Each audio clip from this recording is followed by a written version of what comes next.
right, guys, welcome to episode 2 of Unorganized with Shawnee Shore. Today we have a guest, Frank Luna from Bradley Beach, New Jersey. Frank, welcome. What's up, man? Frank, how you been, man? It's been a long time. It has been. I was excited when you launched this podcast because I even watching the clips from the first one, I always appreciated chatting with you. No, I mean, dude, I got to be honest. When I came up with the idea of the podcast, you were one of the first people I thought of, just through working in retail and around the Shore area for 7 years or 10 years.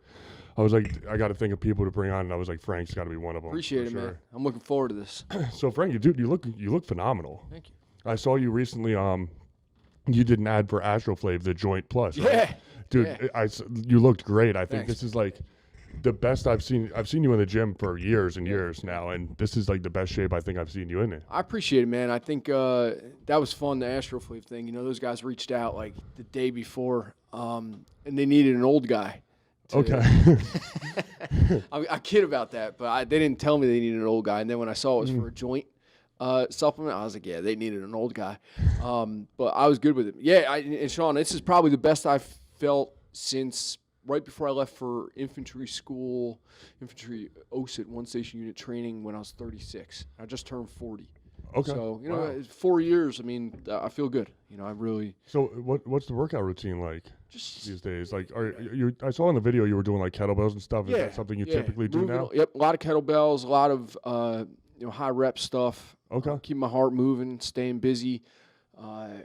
You know, I got to stretch more. You know, I think that's something that I think everyone needs to Yeah. stretch more. That's something I don't do at all and either. especially as a young guy. And I know I'll keep young guy as the term anybody younger than me. Mhm. That's what I'll keep that at.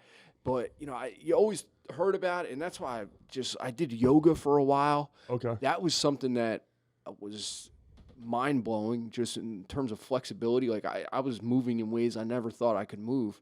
I probably need to start doing some yoga again. See, dude, I got an app on my phone to try to do yoga, and Okay. I think I did it like 4 or 5 times, and the positions I found myself in, I was like, this is the most, like, it was impossible for Impossible. me. It's I was hard. like, I know. I was like, what am I doing right now? This is crazy. Yeah, I was doing hot yoga in Belmar, a great studio, Mhm. and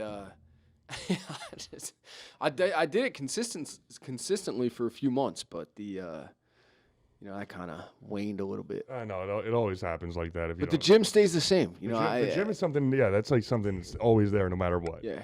But you said you went to infantry school at 36, and I never knew that about you. You didn't know that? No, well, I think I might have. When I joined Army National Guard, Okay. I did that at 36 years old. So Wow. I was working in politics, and I was working for a member of Congress who lost. Okay. I always wanted to join the military. You know, Mhm. I just never did. You know, I was one of those guys. Like somebody be like, "Oh, hey, I'm in the Army," and in my mind, I'm like, "Yeah, well, I almost joined." You know, like that's Yeah, a thing. I Like got you. every guy who never joined has that thought. Like I Mhm. almost joined. So you know, it's just something that kind of gnawed at me for years and years. And when that congressman I was working for lost, you kind of wake up, you don't have a job. Yeah, for sure. That's kind of how it goes. You wrap things up for a couple months, and then you're unemployed. So I took a road trip in the van. I don't know if you remember that. I do remember the van. I remember yeah, you everybody always- remembers the van. You always show me that van. That was Everybody remembers awesome. the van. What was that van? It was like 1985 Volkswagen van. That's amazing. It's Yeah, amazing. like 6 months down in Florida with that Mm-hmm. thing. I used my cousin's house as kind of like home base. What a fun experience that was. But yeah, you know, so I was down in Florida doing that, and as I was trying to kind of figure my next step professionally, I wanted to join the military, hmm and I needed an age waiver. It was a whole process. I had to wait like 5-6 months to get in. A buddy of mine, Ryan Peters, who I owe a lot to, helped me get in. And I got in on a age waiver. And I remember, dude, I showed up at Fort Benning in Georgia for a 22-week program. You know, infantry one station unit training, infantry OSIT, it's referred to as. I was 36. I showed up in a freaking Jimmy Buffett T-shirt. God bless his soul. The drill sergeant's like looking at me, and he's just in my face. He's like, "Are you lost? Are you lost?" I didn't know what to do. Like I was in one of those moments, and I'm like, I didn't want to be disrespectful, and I just said, "No, drill sergeant, just a little bit late." And I'm like, I'm either dead or I'm not. That's a great response. Dude, and that was the first time I realized, like, okay, these guys are humans. Because he kind of, like, stopped, and I'm like, I'm dead. Like, Yeah. I didn't even start, and I'm dying. And he kind of looked me up and down, and he just walked away. Like, just Yeah. walked away. And he looked back at me with, like, a little smirk on his face. I'm like, all right, these No, guys are human, man. least Like, the- I'll live, you know? Yeah, no, exactly. He accepted you there. That there was only that's an awesome response. I love that. Yeah, so that was 22 weeks, man. That was, you think you're in good shape mentally and physically when you get there, and then it's just. I can't imagine going through a boot camp like that. Yeah, I it mean, was. 22 weeks, and what was it like being like probably the oldest one there, right? I was, yeah. I mean, I was older than a lot of the drill sergeants. Oh, wow. Most of them, I would say, and the one profession in the world that I don't think gets enough credit is like drill sergeants. What I saw those guys do and go through physically, mentally, preparation wise, they have to do everything we're doing. Yeah, they do. The running, the everything in the morning, calisthenics, and I never thought of that. And they got to be up before you. They probably got to be up later than you too. Before us, up later than us. We're there 7 days a week, 24/7. They're So are they. babysitting. Would we have like 60 guys to start?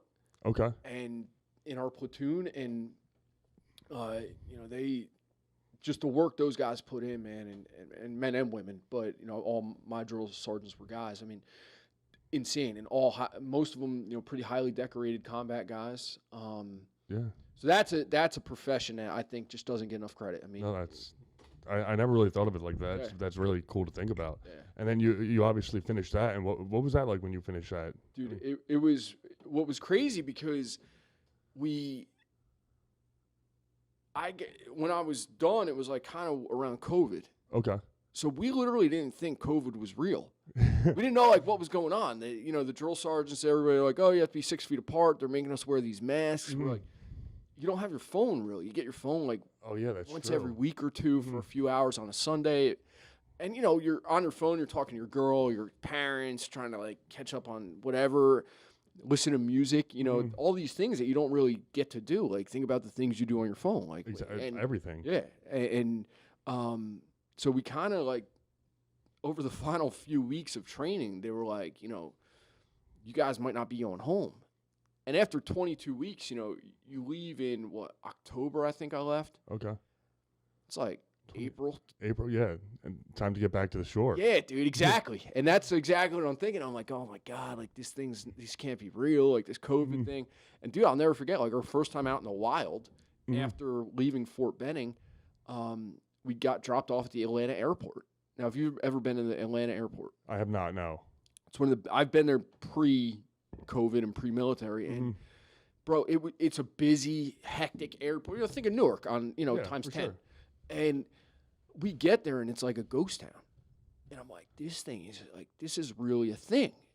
So, like, even that, like, and then I got home, and it's like, oh, you can't go here, you can't go there. I'm like, what do you mean? Like, I can't go to the gym? Like, You can't do anything. Yeah, literally. And so I remember when COVID was coming around, I went to, me and my friend Ryan, who worked at JSS at the time with me, we went to New York City, like, the week before the shutdowns. Yeah.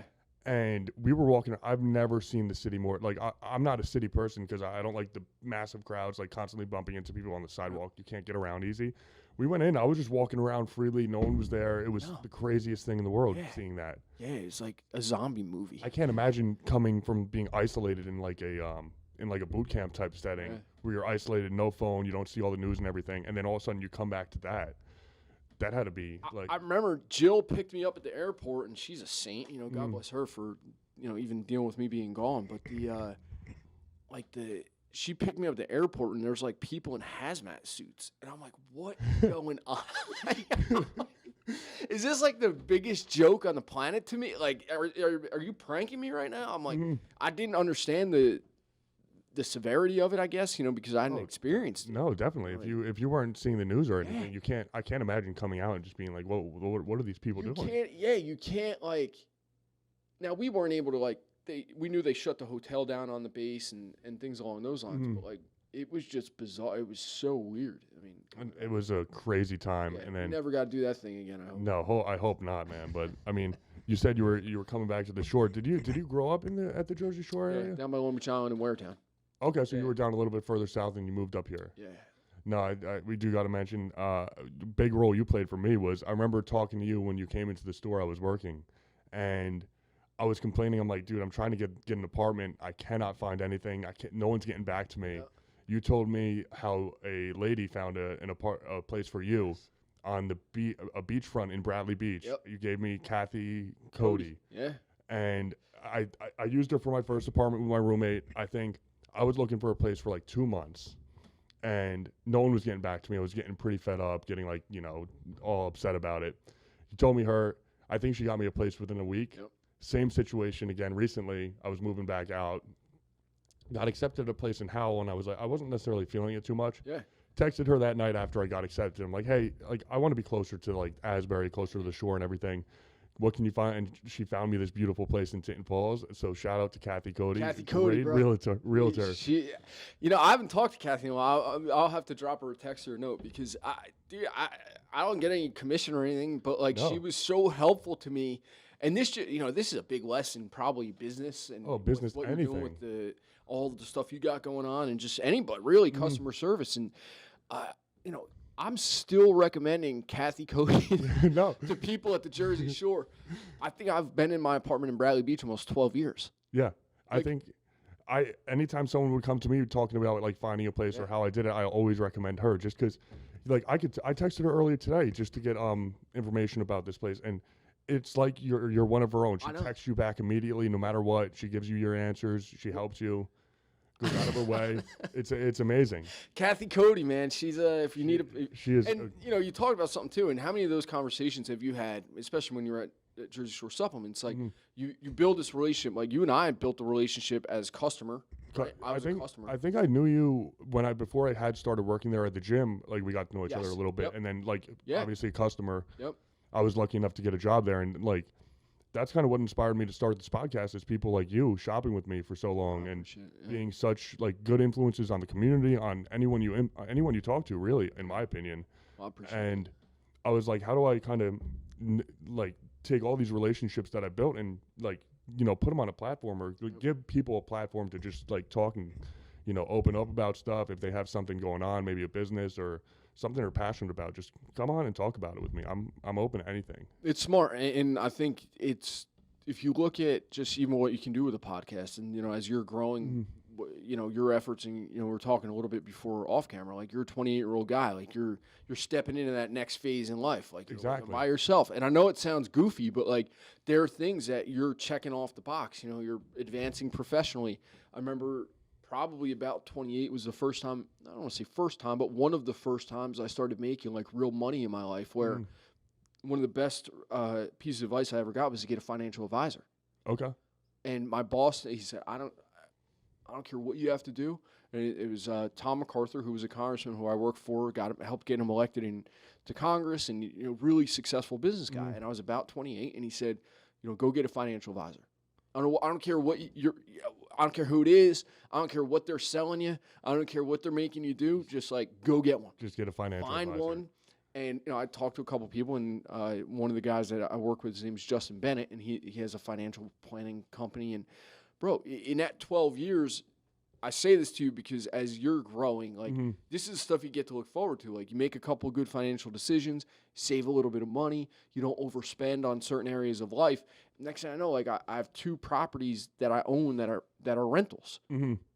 Like that's crazy to me to think that like I own 2 pieces of property that other people are renting from me. That's amazing. I would never when I was 28, and to kind of bring that full circle, when I was 28, like that wasn't a thought. No. And so little things like that, like, and that's where I think I try to, when I would go into JSS, and still, I'm in there every week, and when I'm in the gym and I'm talking to someone, it's like, hey man, like you have a very short period of time in people's day, and like, what is it like? Am I gonna be the guy who's like slamming the door? Because you got that guy. Like, No, the guy's you there. always do that. Like, they don't think they have time for anyone, or Yeah. they don't care about people. It's Yep. Or like, you're in Wawa, and like you're both going to get in line, and like the guy like huffs because you like took a step around. It's like, bro, sorry.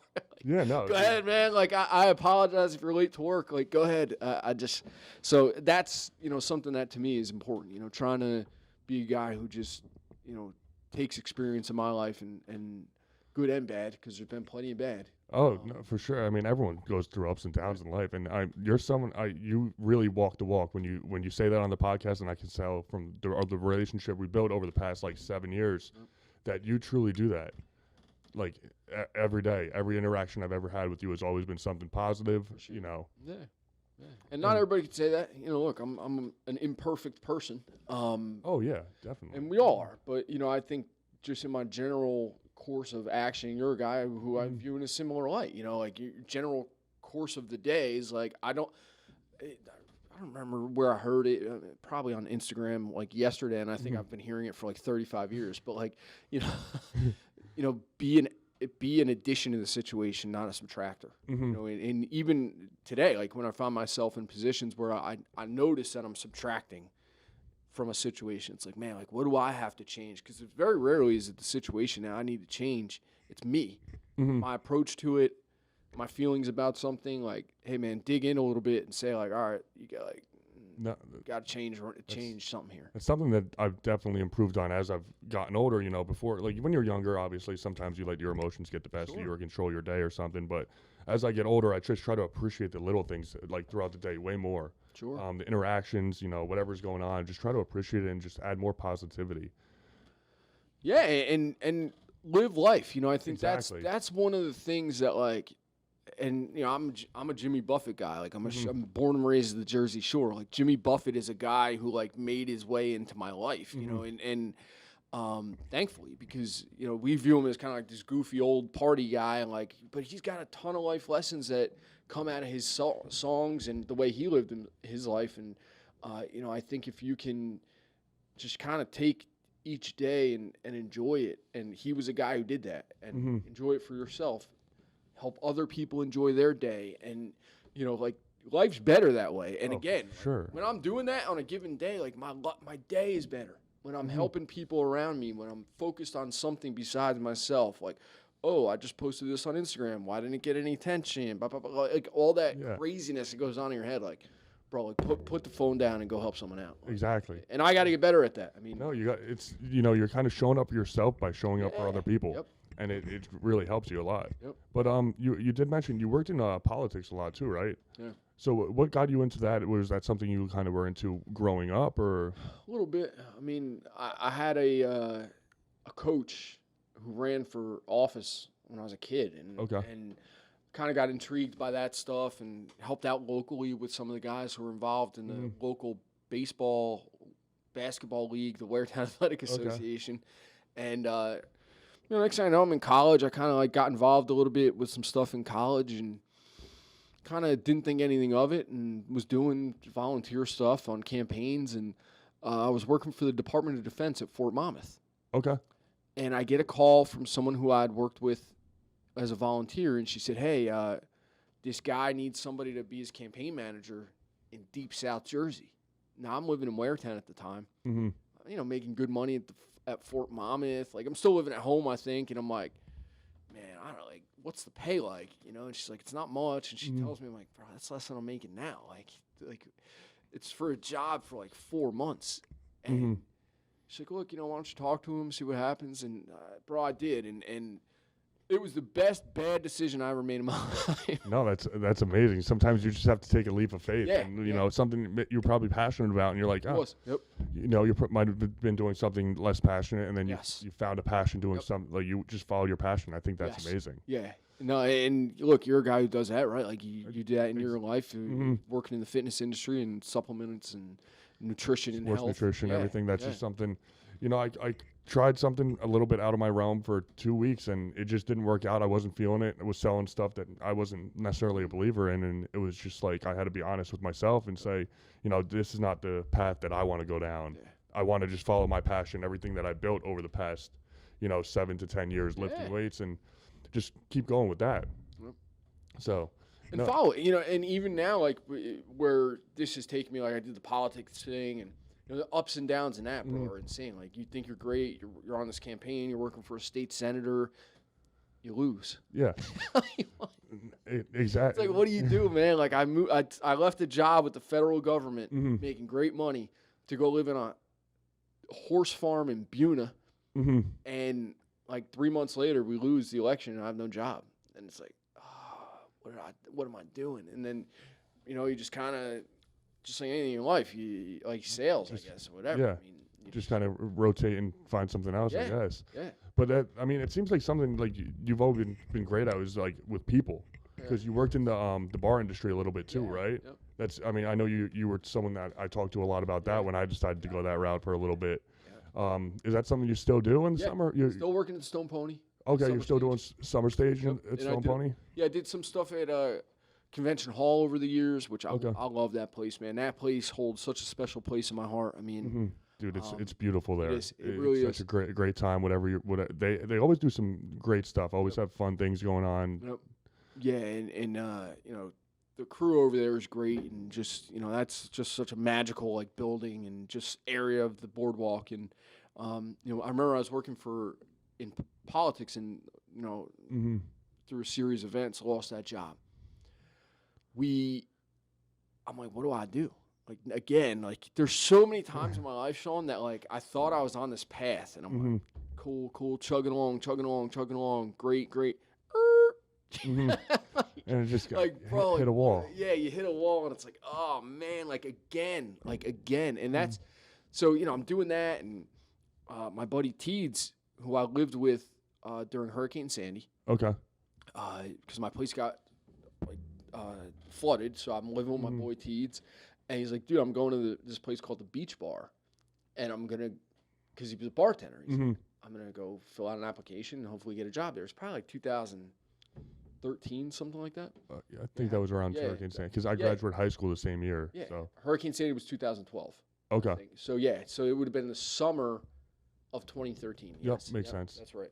So I'm like, dude, I don't even want to go. Like, I don't want to work. I don't even know where I'm going in life. Like, what am I, how many times, and I was about the age you are now, and I'm like, all right, dude, I'll come with you. And we grabbed coffee in the morning, we go there, and like we interviewed. I'm like, this is weird. What am I doing here? Like, what am I doing? And I got the job, I think, as security, 5'8", just, big security guy. I couldn't do the job you had at DJ's.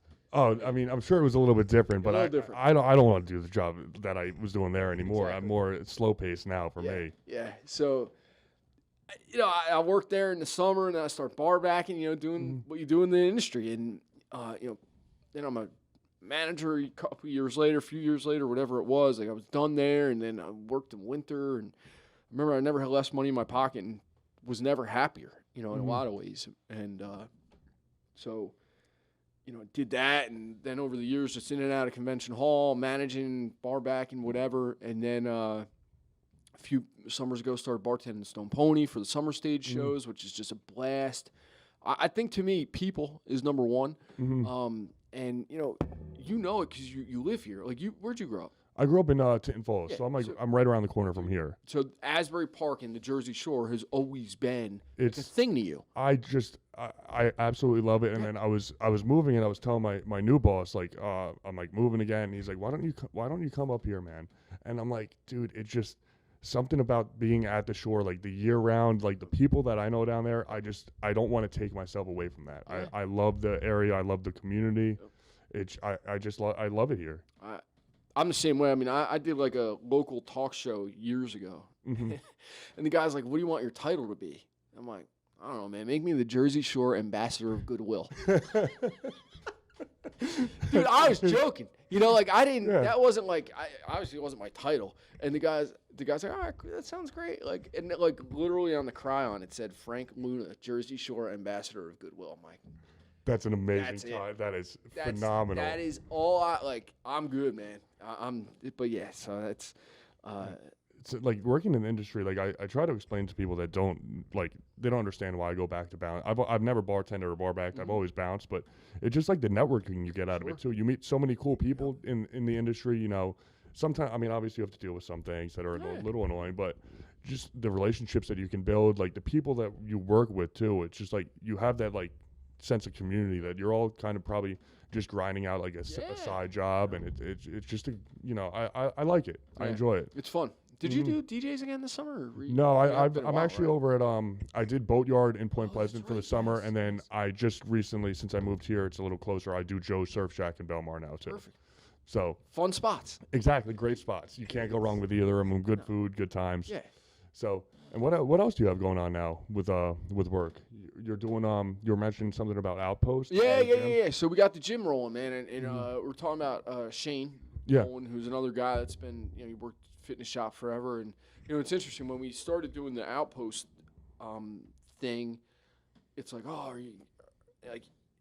Just a buddy of mine. Like, it's not like it was like this huge thing. Like a couple buddies are like, "Oh, you're doing this gym. Like, are you gonna still go to Jersey Shore Fitness?" I'm like, "Yeah, dude." Like, Fitness shop is the place. I tell people like I fell in love with fitness. Like I worked out a little bit before fitness shop, but going to Jersey Shore Fitness Shop is what really ignited this whole like lifestyle that I have and the passion. Like all the people that I met there, just the gym, that sense of community in that gym was it's always like I'll always call that home base. I love it there. yes, and that's a cool thing too about like even fitness and your journey in it. Like even when I was down in Florida and like traveling all over there was a gym I found in Key West. So there's two gyms that like are that to me, and it's Jersey Shore Fitness Shop and then Old Town Fitness in Key West. Which if you're anybody who ever goes to Key West, like if you don't go to Old Town Fitness, like you're just beat. Like it's Old Town Fitness. I'll have to. It is just amazing. And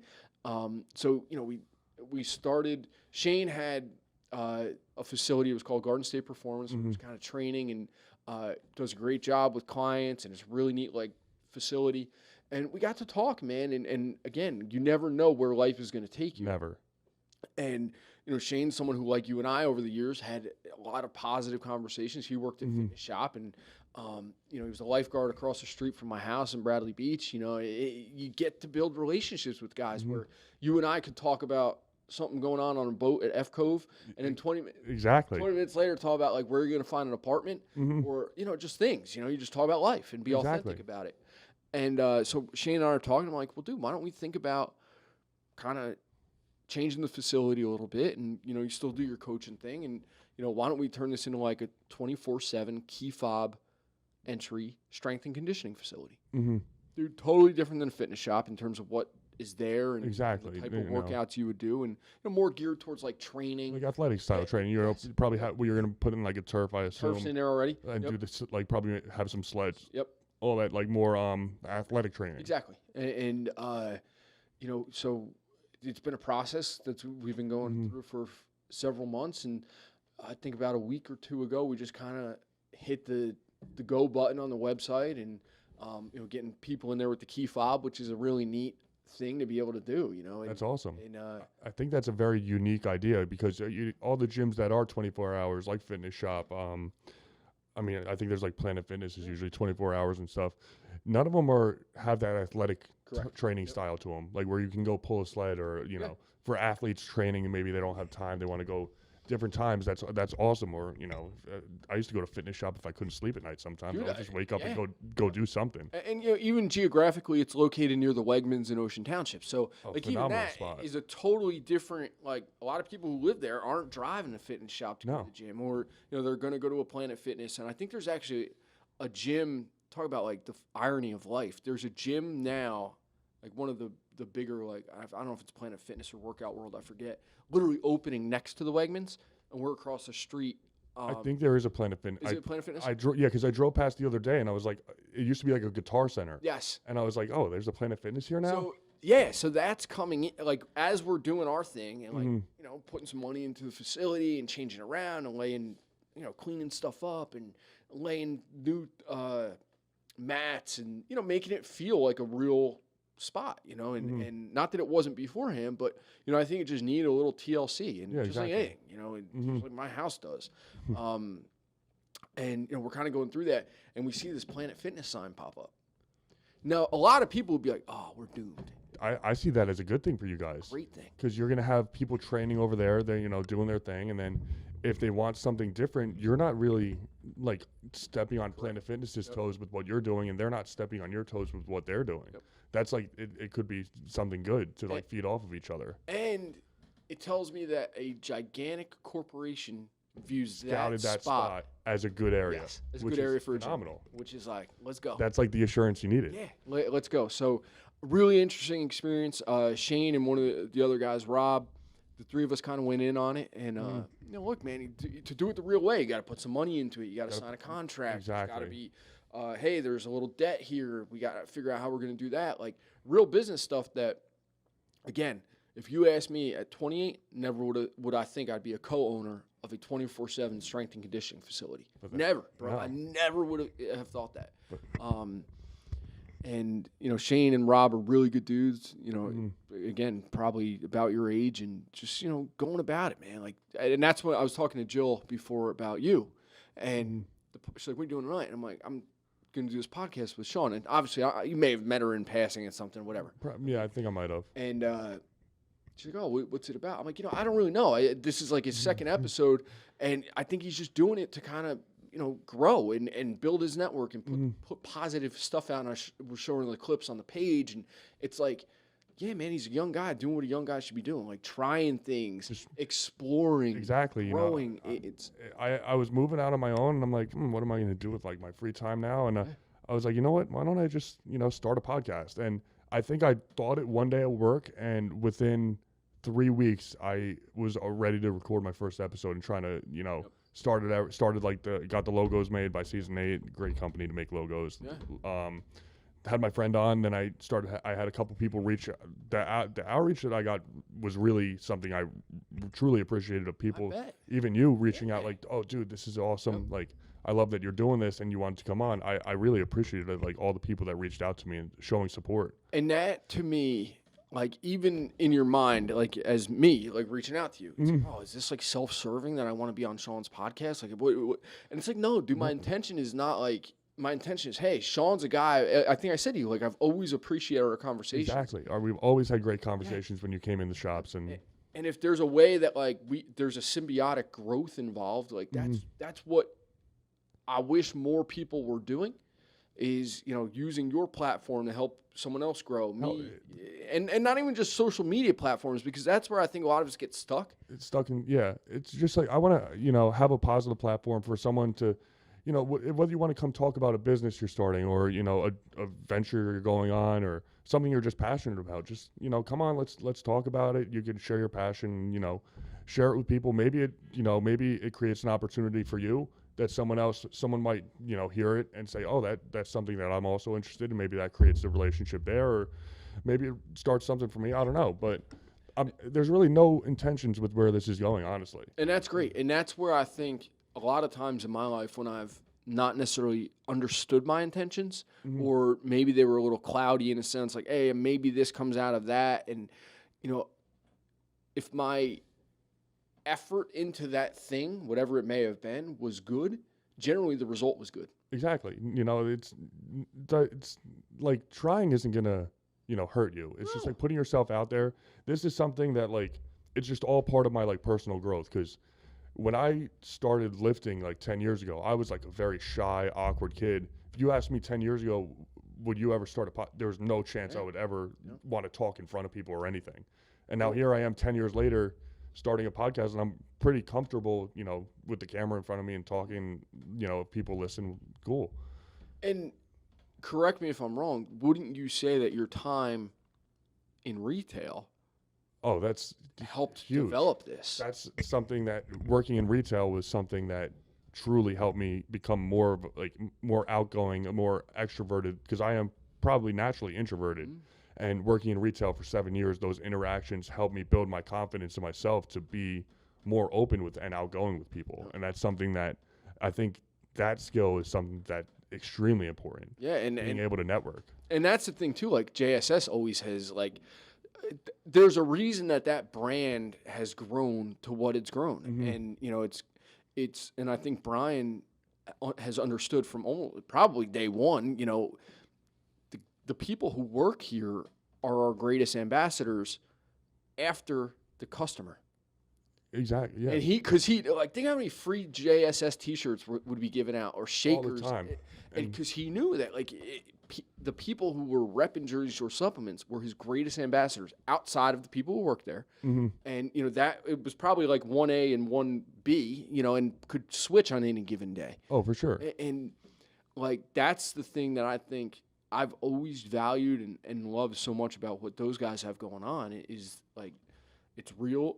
And the guys who work there, you would always come out from behind the counter. You walk up, you shake my hand. Hey, Exactly. Frank, it's great to see you. Knowing full well, I'm coming in there. Probably, I was never like upsold. Mm-hmm. Most of the time, I knew what I was getting when I came in. Yeah, pretty much. Yeah, but You were just, you wanted to give everyone like a positive experience coming in the store. It was like, whatever problems you have outside of the store or anything, just you can leave them at the door, come in, and you're gonna have a positive experience inside. it's textbook. I mean, it really. It's still growing, and once I left, it's something that I kind of appreciated more once I left, obviously, because you get so used to it at some point, and that's what led to me doing this. It's like, how do I keep bringing that positive like vibe and like to people when I'm no longer in front of them every day. And this is the idea I came up with. It's cool. I mean, even the setup's sweet. I like the table, the little table. My uncle moved to Tennessee and he left his table behind, and I just said, "Wow, I'll take it." I wonder if we got. I was gonna bring something with me to give you to put on the table. Maybe I'll give you. I have a plant downstairs. I actually meant to bring that up. I don't know if you need the plant. Like maybe you just need a bunch of trinkets. Dude, that'll be cool. Kind of like the Joe Rogan podcast. He has a bunch of random stuff. I don't know if that's too unoriginal or not. But I even like these things. I'm moving them not necessarily because I want to move, but these are serious. Oh no, serious it just looks dude. official. It's amazing. Dude, yeah, no, I put it together and I looked at it. I'm like, wow, this actually looks like someone serious is doing this. Well, and that's the thing though too. Like you're putting some effort into it. No, that's something I always learned at like JSS, and my dad actually taught me that too. Is like, don't half-ass something when you start it. Like you want to do it right the first time, so you don't have to go back and fix it or do something else, or it doesn't look right. I want it to look right from the start. Yeah, I love it, man. Even we got a little TV over here that the crowd can't see. The camera's focused on us, and then right over there, there's a TV. Yeah, that's where you see all the action going. Or there's a screen, and I see myself, and I'm trying not to look at myself because you don't want to be like that guy who's like, hey, how do I look? So I've not really looked at myself, but yeah, I can see. I guess the people will be able to see my key lime pie tattoo because that's not been covered up. Oh yeah, I guess that's been right there the whole time. Baby. Let's go. But you also do a lot of charity work too, right? Because I know I went to an event. You had who was it? The event and Belmar. The Thrive, I think it was, Rehab Center. Oh, Current. Yeah. With Oswaldo Cabrera from the Yankees. How awesome was that event? Dude, I didn't know what I was like going to at first because, it just, Brian told me that there's going to be an event Frank's hosting, and I'm like, I'm going to go show support to Frank. Which I appreciate, by the way. And I showed up, and you could barely move in that place. Yeah. I was like, wow, what is this? How did you put that together? Dude, that whole thing, I mean, that was like, I was sitting at my kitchen table one day, and I was like, I used to host events I used to put together events for the governor of the state of New Jersey when I worked for Chris Christie. It can't be that hard to do something with a Yankee. Yeah. Right? Like, that's just kind of like where my brain went. I mean, that's a great thought. I don't know if, It can't be that hard. I'm a Yankees guy. I've always enjoyed seeing them in person, whatever. So I'm like, it can't be that hard, right? Bro, it is.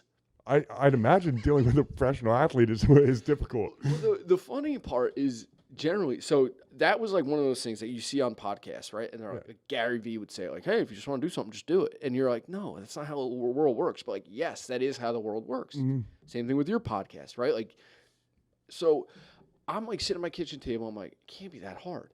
So I'm like Googling, DMing, tweeting, DMing again, emailing, promoters, anybody I could see that's been like connected to an event that a Yankee did. And sure as hell, bro, incredible amount of outreach. And like one or two people were just back to me. I think two-ish, I'll call it. Okay. And it was a guy who works with Brandon Steiner, who works with Oswaldo Cabrera. Okay. Now, Brandon Steiner was like an OG in the memorabilia industry, and he's like, hey, if you want to do an event with Oswaldo Cabrera, it's in 3.5 weeks, and this is what it costs. Mm-hmm. I need to know, like, by tomorrow. Okay. Wow. I'm like, sign me up. That's wild. Just dove right in. I'm like, bro, sign me. I said, let's go. Whatever the hell I said. Mm-hmm.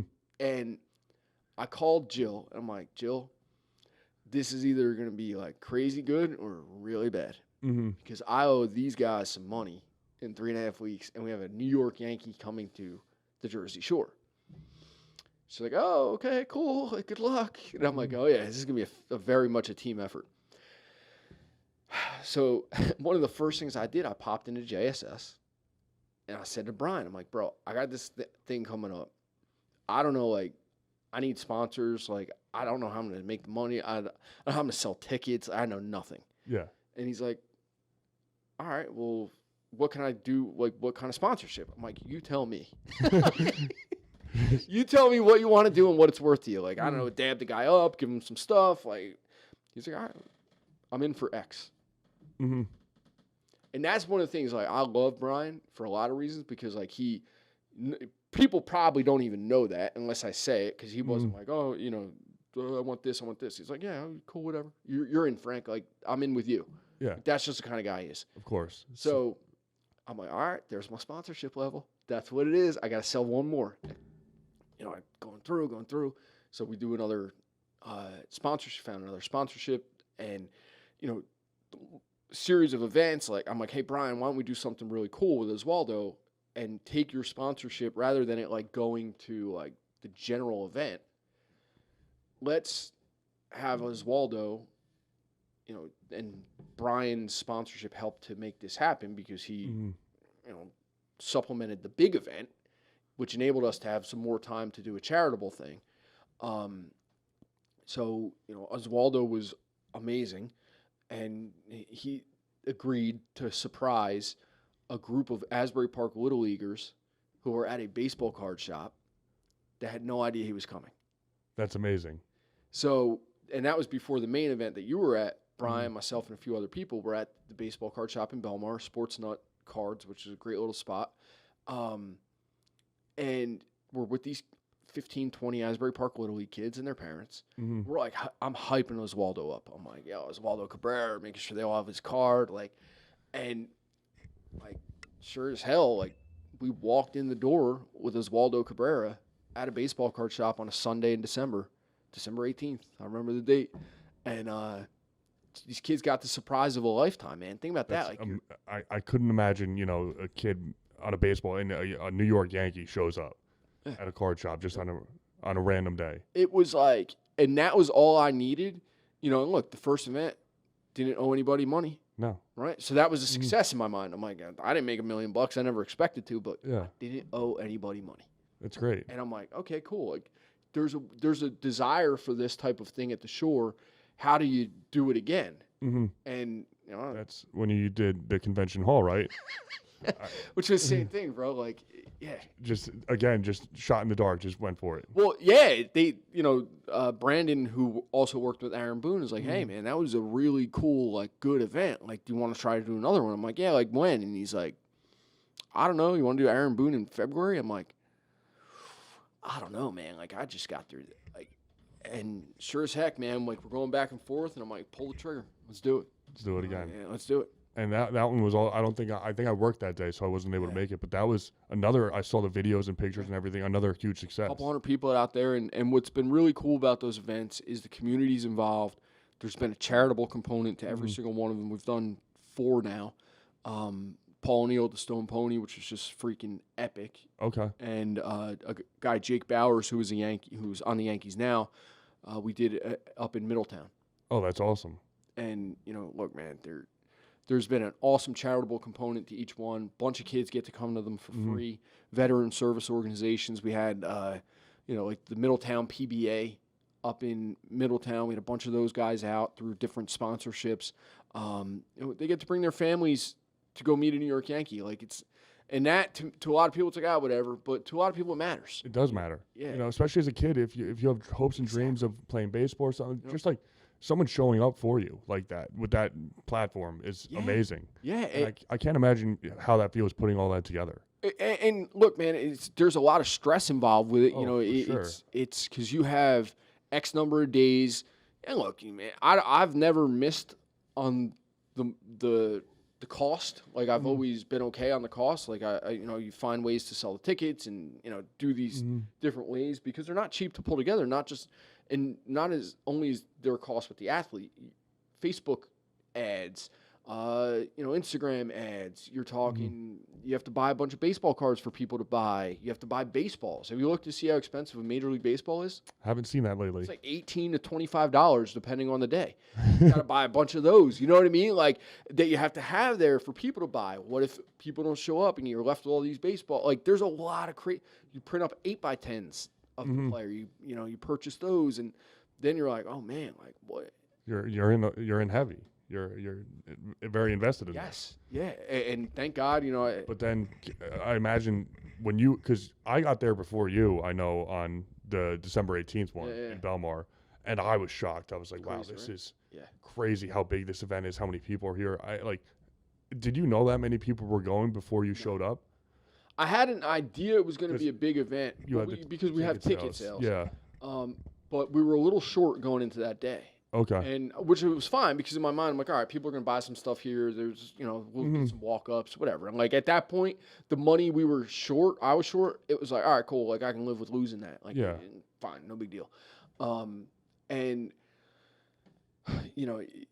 the players, Aaron Boone was amazing. As a manager, he's a former player. These guys have all been so amazing and taking their time, and never once have I felt bullied. Because look, man, you're dealing with like real guys, like professional. For sure. Like, what percentage of the planet becomes professional athletes with the New York Yankees? Like, not a lot of people. No, very small amount. I mean, the Yankees brand it's huge. It's insane. Because that's probably the biggest sports team brand there is, right? I think. I mean, you would say right, them, the Cowboys. I mean, them and I can't think of anyone bigger.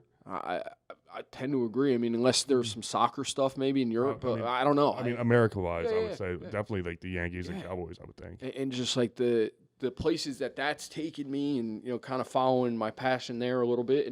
But it goes back to even going to living on the horse farm in Buna or showing up in Fort Benning, Georgia on a bus for 22 weeks of infantry OSIT, like, hey, man. Taking that leap of faith. Yeah, give it a shot. Like, show up. Exactly. And the events have been great. It's been really cool for Jill's kids to experience these things as kids, like walking around with Paul O'Neill, the Stone Pony, as a 7-year-old thing. I'm the coolest guy on the planet, in the back room. And that's another thing, too. Like, they're getting to see the business side of stuff. They're helping out in the back room with the athletes. They're seeing how to treat these guys, which, by the way, is treating them like a normal person and being organized. Sure. Like, that's a wild thing about those events. Like, you've got to be on because you don't have them for 7 hours. No, they're on a tight schedule. Yeah, and thank God these guys have, again, my experience has been great with these guys. I mean, I can't say enough about them. It's been wild. I mean, and getting to even know Oswaldo Cabrera, who's a guy who, was up and down in the major leagues, minor leagues a little bit this year. And he's kind of finishing the year with the Yankees pretty strong. Like, it's really neat to see that, watch his life and his career develop and be like, man, I know I've seen that guy. I've hung out with him. I know him. You know what I mean? Yeah, like exactly. it's a wild experience that you just, again, 28-year-old me never thought I would own a gym and or two homes that I rent out to people. 28-year-old me never thought I'd be doing events with the Yankees. 10-year-old me, when I was watching Don Mattingly, never would have expected that a guy who's on the Yankees would come over to the sideline and like dab me up before a game without me like calling or texting him. Yeah, no, that's it's a wild. It's just crazy what again, showing up in life will do for you. Yeah, that's crazy. And do you have any more events planned or something? We're looking at something in November. Hopefully with Oswaldo. We're trying to work through his schedule. He's actually going to Venezuela to play winter ball. So, that's another. The hardest part is their schedules in a sense, like finding that block of time that they can make it from New York City or in this case Venezuela to come back to the United States for a weekend and do some of these appearances that these guys do, and which has been cool, just to see how it works. And, but again, man, like those things don't happen without guys like you showing up. And Brian, I mean, you said Brian told you, like, you didn't even know where you're going to. I literally, I had no clue. I'm personally not a baseball guy at all. Yeah. And he just texted the group chat and he said, hey, this guy, Frank Luna, is having an event in Belmar. If you have time, like, just come by for a little bit. I'm like, Frank, I got to show up. Appreciate you, man. And I just showed up, and I walked in, and I'm like, God, what's going on? First of all, I was just looking for you and Brian, because I was like, I don't know anyone here. Am I in the right spot? I'm like, does anyone really? And I'm like, I'm with JSS, and people kind of just let me walk through. Yeah. And then finally you guys showed up, I'm like, God, this is an amazing event. And like the excitement on all the kids' faces, the parents were so happy to be there. It was just a very, very cool thing to see. Yeah, and trying to do it in a reasonable price Mm-hmm. is important to me. And again, you want these things to look and feel like the community, not just not just a bunch of people who can afford it. So that's why these sponsorships are so important, and making sure that we're looping in. There's a kid in the Asbury Park Little League, and I was in convention all working one day over the winter, and him and his dad are walking through, and the kid's like, "Oh, I know you. Like, I met the Yankees with you." Like, that was mind-boggling. That like this kid who met these Yankees is like, "Oh, I know you because I met the," it's the impact you have on them. But and that's it, man. Like that's the coolest thing about it. Like it's getting to see these kids experience it and do some good. It's been fun. Yeah. No, yeah, a lot of charitable stuff, man. Like that stuff, and Jersey Shore Dream Center is another place with that food truck. They have a mobile food pantry. Okay. One of I always see you doing that as well with Yep. the like the homeless community. Yeah. Yep. You're always donating food and clothes. Yeah. So the Jersey Shore Dream Center is like one of the few mobile food pantries in the state where they deliver food 3 days a week, groceries, vegetables, fresh food as much as possible, to area motels where you and I will drive by 100 times and not even think anything of it. And meanwhile, there's like women and children living in there because they're, the father figure left, or there was an abusive situation where, a woman is literally hiding out and being put up in a local motel because her ex-husband is trying to kill her. Like, it's insane, the stuff you see there. The elderly that are living in these motels. Obviously there's people who have made some wrong decisions and end up there as well, but getting to see that has been life-changing to me. Really, they do some amazing work, like as grassroots and block by block as humanly possible. And where did you get involved? How did you get involved with them? Years ago, they're called the Jersey Shore Dream Center. They're based out of Neptune. Years ago, I volunteered with them. They used to have a soup kitchen in Asbury Park, like every Tuesday. Okay. I would go over and help out when I could. Kind of got busy in life, stopped doing stuff like that, which was a trigger in my mind. Like, yo, you got to stay close to this stuff because you're not right now, and there's bad things happening because of that. Like, a guy like me needs to fill my time with good stuff because I can find bad stuff to fill it with. There's always bad stuff to fill your time with. And so we're just kind of lose touch, and then through my day job with JCP&L, we donated to this thing, and I ran into this kid his name's Kyle. He was at this event I was at. I recognized him from like when he was 14. Because his mom and he were involved with the organization in Asbury Park. So he's like, dude, come out and volunteer. Like, I'm like, sign me up. I'm in. So as much as possible, I help those guys out. But yeah, if there's anybody who listens to this who wants to get involved and volunteer with like a really cool local organization, Jersey Shore Dream Center's it. Like, they are doing amazing work. They really do. No, that's awesome. And then just one more time before we wrap it up, what's the website for your gym that you're opening up? Instagram and Facebook right now. Instagram Outpost and Facebook? Jersey Shore. But we got the website coming. And again, this is like it'll be outpostjerseyshore.com. But right now you go on the Instagram and Facebook, Outpost Jersey Shore. And, we're going to do some cool stuff there. Like I do activities with the Covenant House, which helps homeless, unhoused and trafficked youth. Okay. And they have 2 homes in Asbury Park that these kids can live in. And so like we're talking about ways to kind of wrap in the fitness side of things with like helping the Covenant House. They do a sleep out every year. Maybe we'll do it there. Okay. And, awesome. Try to raise some money for charity. And look, man, just let me know. I would definitely love to get involved. Yeah. And just you would love it because the Covenant House is cool. Their sleep out. It's like one night a year. You make a fundraising page online. Raise money for your friends. Raise a couple $100, $1,000, whatever, $2,000, whatever you can do, and then you just sleep outside in solidarity with the people who are doing it. Okay. Yeah, that sounds fun. Exactly. It's fun, and again, it's one of those things that like it's different, it's unique, and when you really boil down what you're doing that because your efforts that night may help less kids do that. Definitely. Your efforts raising money that night may help. I don't care if it's one kid. You raise $800. Let's say that's 2 nights in a hotel for a kid who's sleeping in his car because, you know, he came out to his parents as a member of the LGBTQ community and he got kicked out of his home. Yeah. And he's like living in a car and doesn't know where to go. And like, or, you know, a kid leaves abusive home situation. No, it's amazing. Nowhere to go. And next thing you know, like they're on the doorstep of the Covenant House. So, you know, you do the sleep out in solidarity with them as like a, hey, this stuff matters because we're doing this to hopefully raise awareness and money so less kids have to do it. And like when you boil it down and make it that simple, it's like, wow. Like how can I not? How can you not? Exactly. How can you not? No, it's something I'd love to get involved in. So I think this has been a great episode. I appreciate you coming on. And that's been episode 2 of Unorganized with Shawnee Shore. And we'll see you next time. Thank you for listening. It's a good day for a good day, baby. Good day for a good day.